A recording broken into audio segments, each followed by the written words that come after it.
Fala, torcedor vascaíno, bora para mais uma notícia, mais um conteúdo, trazendo aqui as últimas informações sobre o Vascão. Vasco, pessoal, que volta todo o elenco principal agora para a disputa do Campeonato Carioca. Será que vai estar todos os titulares nesta quinta-feira para a partida do Carioca, pessoal? Vamos aqui com informações, com comentários do programa SBT Esportes Rio. Já deixando os créditos aqui aos canais do SBT. Pessoal, peço a vocês que se inscrevam, ativem o sininho de notificação e se puder deixar o seu like, vai nos ajudar muito aqui dentro da plataforma. Comentem aí o que vocês estão de expectativa para esse time titular neste Campeonato Carioca. Será que o Vascão desta vez vai longe neste campeonato? Agora, sem mais enrolação, bora para a notícia. O principal do Vasco está de volta ao Rio e deve fazer sua estreia amanhã. O elenco vai fazer a estreia no Campeonato Carioca. Cadê? Com a taça levantada, o elenco principal do Vasco está de volta ao Rio. Jogadores e a comissão técnica se reapresentaram no CT Moacir Barbosa nesta quarta-feira. Dessa forma, a expectativa é que o time titular entre em campo pela primeira vez nesse campeonato carioca. A grande dúvida fica por conta do meia Dimitri Payet. Autor do gol da vitória no amistoso contra o Maldonado, o francês foi testado pela primeira vez no lado esquerdo, onde deve continuar atuando durante a temporada. Nos bastidores, o clima é de união e comprometimento em busca de uma boa temporada. A partida diante do Madureira acontece nesta quinta-feira em São Januário e terá transmissão exclusiva do SBT na TV aberta às 9h30 da noite. Você sabe que no time grande você pode ganhar tudo e perder tudo no jogo. Virou tudo. Tem que demonstrar dia a dia. Ligado, inteligente. Te dão 10 minutos, você tem que jogar os 10 minutos como se fosse a vida. Muito bem, povo vascaíno, vocês já sabem, com certeza vocês já sabem, mas é sempre bom lembrar. Esse jogo do Vasco da Gama contra o Madureira vai ser transmitido exclusivo na TV aberta, claro, aqui no SBT.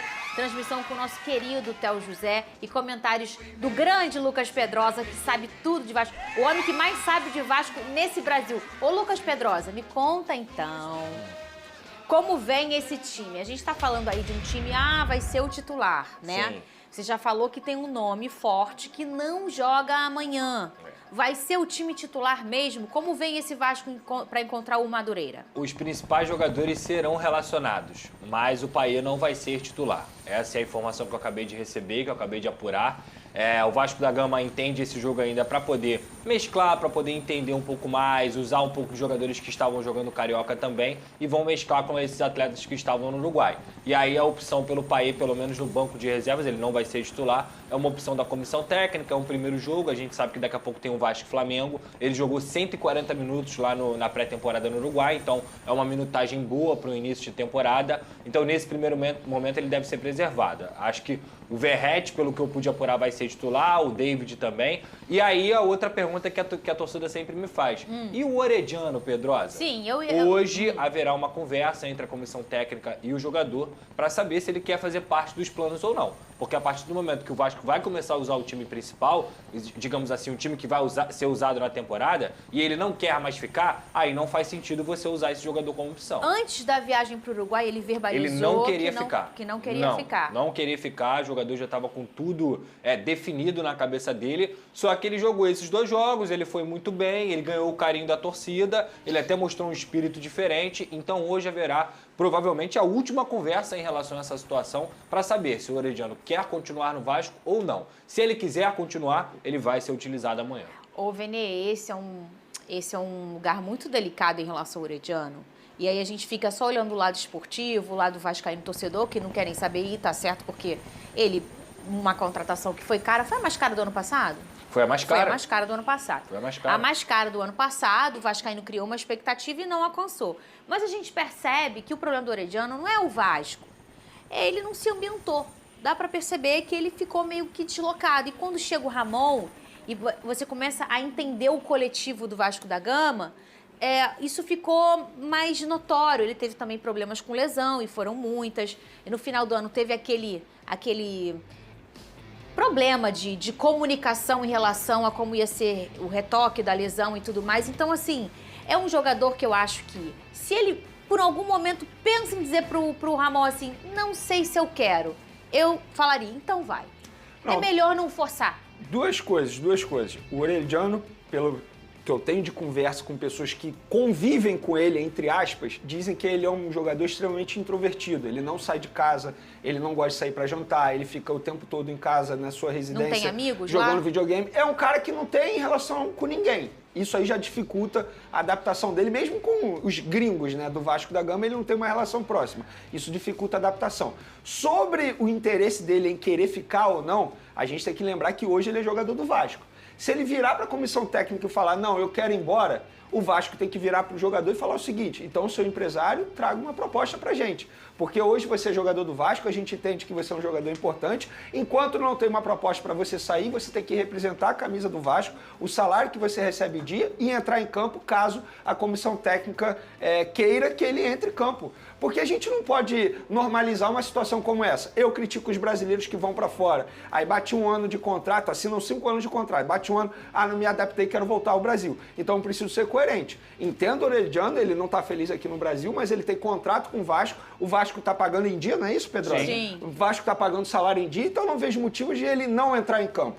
Se a comissão técnica entender que ele tem que entrar em campo, ele entra em campo. Agora, sobre o futuro dele, se ele quer sair, ele que converse com o empresário e fale para o empresário trazer as propostas para o Vasco da Gama. E aí o Vasco vai estudar a possibilidade de vendê-lo, emprestá-lo, enfim, seja qual for o destino dele. Mas eu acho que enquanto não tem uma oportunidade melhor, nem para o Vasco, nem para o jogador, ele tem que entrar em campo se a comissão técnica quiser. Eu faria tudo. A comissão técnica quer o jogador, a diretoria conta com o jogador. O jogador não quer ficar, vai fazer o quê? Eu também acho. Tudo acho já isso. foi feito. E eu acho que tem um momento aí que às vezes é até a saúde mental do jogador, é o tanto que ele vai prosperar com aquela situação da cabeça dele. Como era o nome daquele jogador? Que ele era até muito envolvido com o Vasco, mas ele tinha umas coisas assim, ele tirou uma foto no escuro em São Januário, fez uma live, e daí depois ele foi embora, eu acho que ele era colombiano. O Guarim. Isso. Guarim. Vocês lembram que ele teve problema com o pai Sim. dele, não Sim. foi? Com o pai? Aham. Às vezes é um sinal. Gente, eu não tô Claro. falando que é o problema do Orellano, tá? Sim. Eu tô falando que às vezes esses casos pra pessoa não ficar feliz no lugar, eu acho que não vale a concordo, pena. eu acho que ele tem que tomar uma decisão pessoal, pensando nele. Se eu fosse um amigo do Orellano, eu falaria assim, meu camarada, você está jogando um gigante do futebol brasileiro, uma oportunidade que milhões de pessoas gostariam de ter. E se você fizer, eu não quero ficar. Se você fizer uma temporada boa pelo Vasco da Gama, é vitrine mundial. Você tem a oportunidade de jogar numa Europa, você tem a oportunidade de ir para a MLS, para a Arábia. Então, fica no Vasco, joga teu futebol, tenta se adaptar e depois você segue tua vida. Mas, repito, eu também respeito a decisão do atleta. Mas olha só, o Vasco, entendendo que ele não quer ficar, não pode chegar e quebrar o contrato com ele. Não o pode. Vasco Não, ele mas tem o que Vasco vai querer. ser Ninguém jogador. vai fazer isso. É isso que eu Ninguém tô vai fazer falando, isso. assim. Eu entendo o lado do jogador, mas a gente também Chance precisa zero. entender que isso é um negócio. Vene, E eu me boto no lugar dos dirigentes. O Vasco Os dirigentes não estão dificultando. Apenas falam pra ele o seguinte, beleza, tu quer ir embora? Traz proposta. É isso. É isso. É exatamente isso. Alguém vai pagar o que você Pois ganha? é. Alguém vai pagar o que a gente pagou por você? Então pronto. O Vasco não vai perder dinheiro, isso só pode ter certeza. Eu quero saber agora, Pedrosa, a hora do seu drone, como é que tá a situação do Marlon Gomes. Você deu uma passada ontem, teve alguma mudança? Não, a situação está muito bem encaminhada, até falei os valores aqui, são 12 milhões de euros mais 4 milhões de euros em bônus e metas.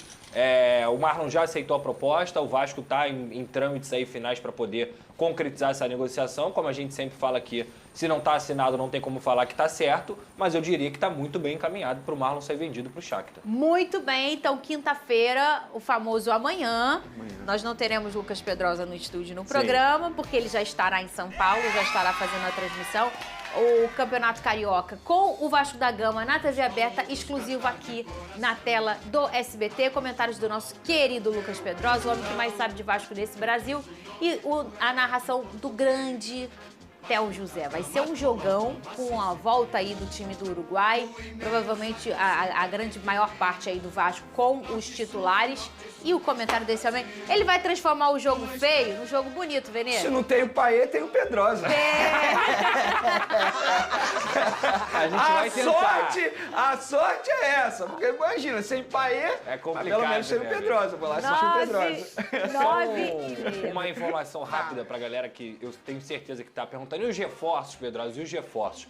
O que eu posso passar para as pessoas hoje é a venda do Marlon vai dar uma possibilidade maior ainda dessa diretoria de futebol atual do Vasco da Gama de buscar reforços, tanto para essa posição de primeiro volante quanto para outras posições. Porque se você somar o dinheiro do PEC com o dinheiro do Marlon, caso essas vendas sejam concretizadas, a diretoria de futebol atual vai estar vendendo 140 milhões de reais e colocando nos cofres do Vasco. Lembrando que o Marlon é 85% e o Gabriel Peck 50 milhões à vista, como a gente trouxe aqui no SBT Esportes Rio. Então, esse dinheiro te dá a possibilidade não de investir em contratação diretamente, porque isso não entra como verba para contratação, entra como receita. E receita você faz o que você bem entende dentro do clube, como pagamento de dívidas, investimentos em outras áreas e tantas outras situações. Mas isso te dá uma possibilidade de falar assim, com a diretoria de futebol atual, que é o Alexandre Matos, ó 777, eu estou precisando dessa posição aqui. Eu te entreguei 140 milhões de reais em dívidas, em vendas. Será que a gente pode esticar um pouquinho mais a corda aqui? Será que a gente pode tentar esse atleta aqui? Então tudo isso faz parte do processo de negociação. Olha, hoje tem jogo do meu Botafogo. É isso aí, pessoal. Essas foram as últimas informações do Vascão, pessoal. Agora é time titular em campo. Espero que este campeonato aqui seja excelente para o Vascão, porque assim, pessoal, o Carioca serve para dar confiança para o resto da temporada. Então, assim, Vasco chegando lá em cima ou até mesmo ganhando o título, vai dar muita confiança para esse elenco, né? Lembrando que o Vasco está se estabilizando ainda está nesse processo. Vamos ver como vai ser essa temporada de 2024, né? Espero que não seja que nem aquela temporada de 2023, que sofremos até o último minuto do campeonato. Vasco que precisa se reforçar, precisa de zagueiro e precisa de um volante, pessoal. Lembrando que Cuejar, né, já é carta fora do baralho. Não deu certo a negociação com o Vasco, mas assim, ainda tem outros volantes aí no mercado que pode trazer, né? Pedrinho tomou posse. Espero que agora melhore muito a comunicação com a 777, porque assim, tudo depende da 777, né, pessoal? Não dá para os diretores, para os dirigentes ir tomando a decisão sozinho, então a comunicação entre eles tem que estar excelente para quando houver alguma chance de negociação e que seja boa para o Vasco, seja um valor excelente, a 777 vai lá, conversa com os dirigentes e negocia com o jogador, né? Porque nesta última negociação com o Cuejar, a gente viu que, né, a comunicação com a 777 está muito devagar, porque demoraram demais, né, para acertar com o jogador. Não foi culpa dos dirigentes, não foi culpa da 777, mas assim, demorou demais para dar o aval sobre o Cuejar, né, pessoal? E se tratando de jogador no mercado e que seja bom e que os valores sejam bons, não dura muito tempo, né? É isso aí, torcida do Vasco. Agradeço a vocês pela companhia. Já vou pedindo que se inscrevam no canal, ativem o sininho de notificação e se puder deixar o seu gostei, o seu joinha, vai nos ajudar muito aqui dentro da plataforma. Desde já agradeço. Valeu!